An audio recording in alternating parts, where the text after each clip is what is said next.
एक बड़े से पुराने घर में एक चालाक बली बिस्मा रहती थी। इसकी आंखें तेज, पंजे नोकीले और हरकतें तेज बिजली की तरह थीं। वो घर की हर चीज पर नजर रखती और खास तौर पर चूहों की तलाश में रहती थी। इसी घर के नीचे तहखाने में कई चूहे रहते थे।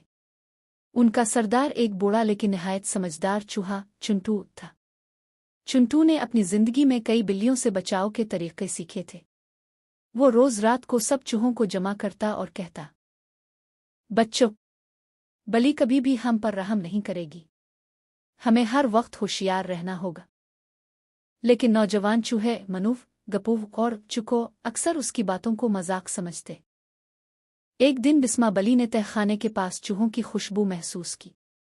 इसने छपकर चूहों के बाहर आने का वक्त देखा। वो समझी कि अगर वो अचानक हमला करेगी तो एक ही वार में कई चूहे पकड़ सकती है। लेकिन चुंटू चूहा होशियार था। इसने सब चूहों से कहा, आज से हम बारी बारी बाहर जाएंगे और आवाज सुनकर फौरन वापस आ जाएंगे। किसी को अकेला बाहर जाने की इजाजत नहीं। बिस्मा बली कई दिन छपी रही, लेकिन एक भी चूहा इसके काबू न आया। वो गुस्से से पेचोताब खाने लगी।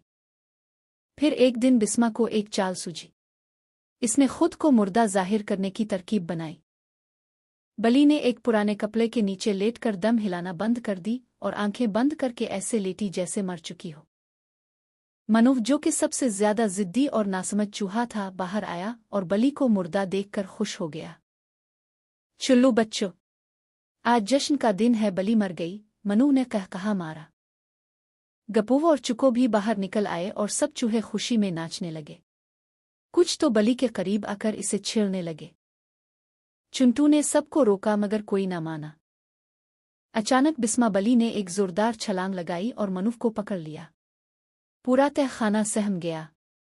चूहे आंदेर अलिफादेर भागे, लेकिन एक दोस्त को खो चुके थे। चुंटू ने अफसोस से कहा, मैंने तुम्हें खबरदार किया था। दुश्मन कभी भी कमजोर और मुर्दा नहीं समझना चाहिए। अगले दिन चूहों ने एक खुफिया मीटिंग बुलाई। सबका दिल दुखी था, लेकिन अब वो बदला लेना चाहते थे। चुंटू ने एक नया मंसूबा बनाया। चुंटू और चुको ने पनीर का एक टुकड़ा बली के पास रखा और उसके पीछे एक लंबी रस्सी बांध दी। जब बली ने पनीर खाने की कोशिश की, रस्सी एक बड़ी बाल्टी से जड़ी थी जो पानी से भरी थी।